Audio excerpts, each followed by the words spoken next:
but now we're giving a green light to the CEOs and CFOs to sign off on a set of cookbooks. I don't believe those bank balance sheets one iota. And the government's green-lighted them, and they threatened FASB and said, mark to market, the banks don't have to do it any longer. Mm-hmm. And that just tells you that the government's supporting the big lie, and it's sort of like the Japanese experience. And I think you need to reach bottom quicker, and I think you need to take extreme measures, and I don't think you can protect the banks any longer. I think the key is nationalization. I certainly would trust our government before I would trust these CEOs and the board of directors of these institutions that led us to this mess. So you're basically putting the culprits responsible for the mess, and you're putting them in charge of the recovery. And I just, that's why I elect government officials. I have a choice. They answer to me. Who are these CEOs and boards of directors answering to? Well, this is the problem, and Charlie Munger just wrote about this, Buffett's partner of Berkshire Hathaway. Did you see that, where he talked about that we need to get these bank interests out of government? And I'm going to summarize, but that in fact we needed to have surgery, but that these people didn't want surgery because they want the system to continue as it is. So it's almost like some of these people that are very bright, that are old, that know they don't have anything to lose, because Charlie's getting up there, he's 80-something, and he's basically saying, look, this is totally corrupt, this is wrong. Yes, it is wrong. There's no accountability for these Wall Street CEOs and their boards. They should be put out of office. All the bonuses that they've received for the past, since they've been there, should be clawed back. If we're clawing back the Madoff investors who are victims, how can you not go after clawbacks for the culprits who led us to this mess? Why should they be protected species other than that they're the biggest political donors? And that each party, the Republicans and the Democrats, are keeping them in power and bailing them out. It's the old boys socialist club from both parties. There's neither party there acting in our best interest. They're acting in the interest of the Wall Street chieftains and not on the behalf of the American public. Yet we're the ones paying their salaries. So it's time that they held themselves accountable to us, the taxpayers. I have 3 boys. My kids, is it fair for them and for your children to pay for this mess? Absolutely not. Of course not. No, this is morally wrong. It is wrong. It's totally corrupt. It's a generational transfer of liabilities Absolutely. To our children. Whose generation failed? Our generation failed. We didn't do our jobs. None of us did. And it's time that we should probably pay these debts. I don't think it's fair to pass them on to our children. When you look at you bring up your children. When you look at the world going forward for them, and obviously I think somebody like you is trying to make a difference. As you said, you have money. You don't need money. You're where you need to be in life. It's a reputational thing now. So what is this about? Are you crusading for a better future for your children, or what is this about anymore? Are you trying to help America here? I think setting an example for the young people, to let them know they have a choice. Okay. You can wear the orange jumpsuit. You can go along to get along, and you can keep your mouth shut, or you can say something, stand for something, be politically incorrect, be bold, be blunt, be honest, be true to yourself, be true to our nation's values, live to our core values. That's what I'm going to tell people. When I teach those college students, when I appear on the campuses, I tell them, you have a choice. You can fight back. You can fight financial fraud.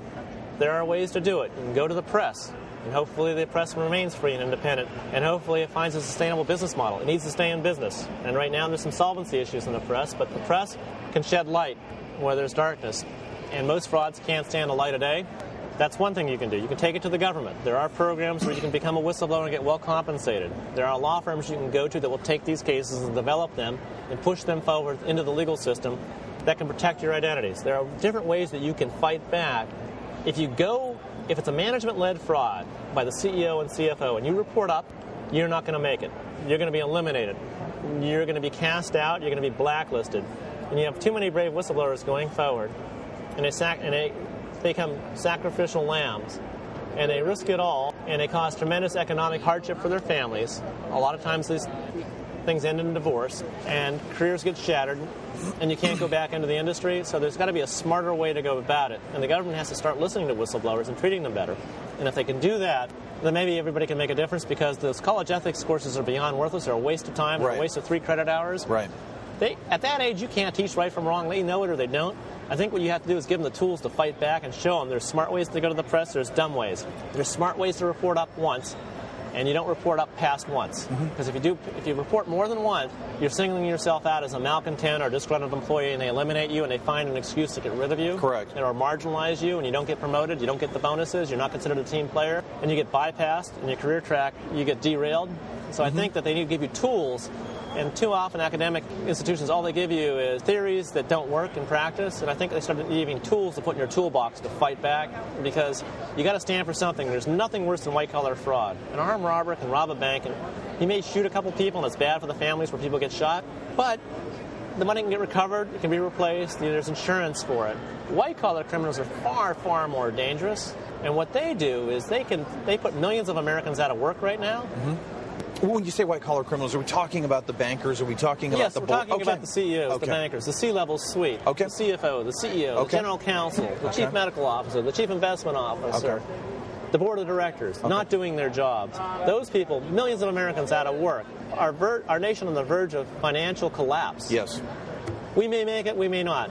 We may pull through, we may be the next Argentina, we may just be the next Japan, or we may be something that we can't forecast right now. We don't know where this thing is going to end up. All we know is that white-collar crime got us here.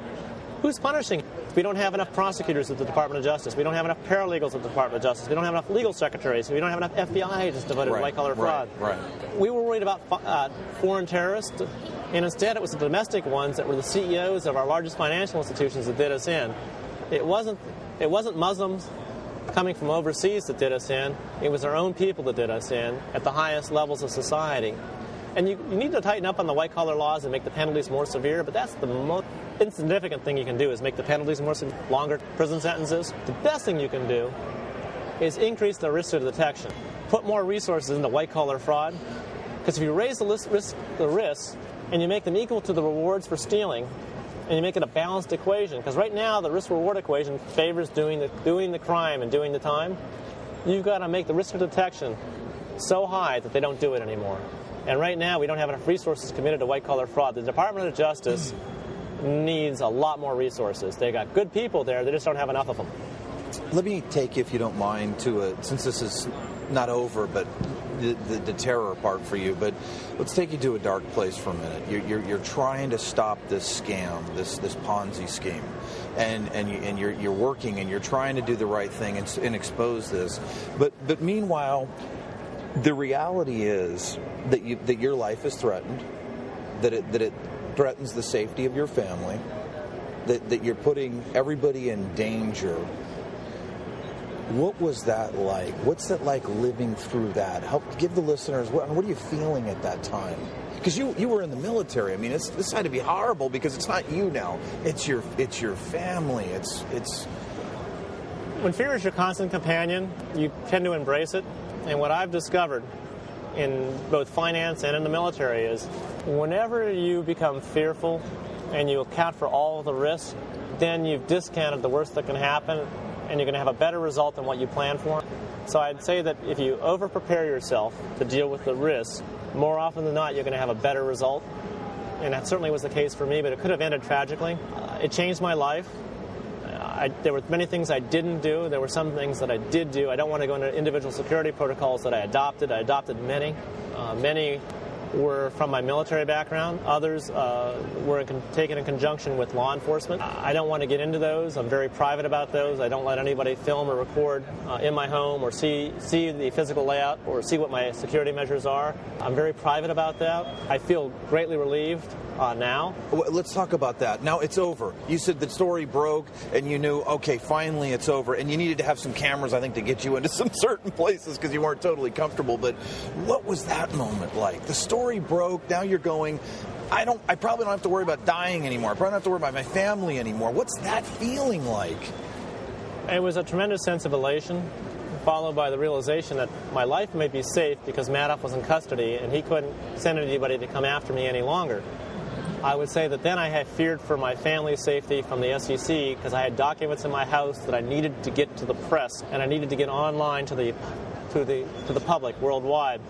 And once that had taken place and once those documents were online, I felt that I would be finally safe because once Madoff was in custody, I only had one opponent remaining, and that was the SEC. They couldn't kill me, but they could certainly raid my house, put my family at risk once again. And I had those documents, so I wanted to secure those documents and safeguard them and make them public, which I had done. It took me a few days to get all those documents. But you're in a race during those few days. I'm in a race against time. I'm not sleeping. You're not sleeping, and you're going, I've got to get this on the web, and then it's over for me. Yes. Let's talk about Barney Frank for a minute, because you said basically at some point that you went to him for help. His staff was great. Okay. Barney Frank was I would say he went above and beyond the call. His staff certainly did. I'll mention the names in the book, of course.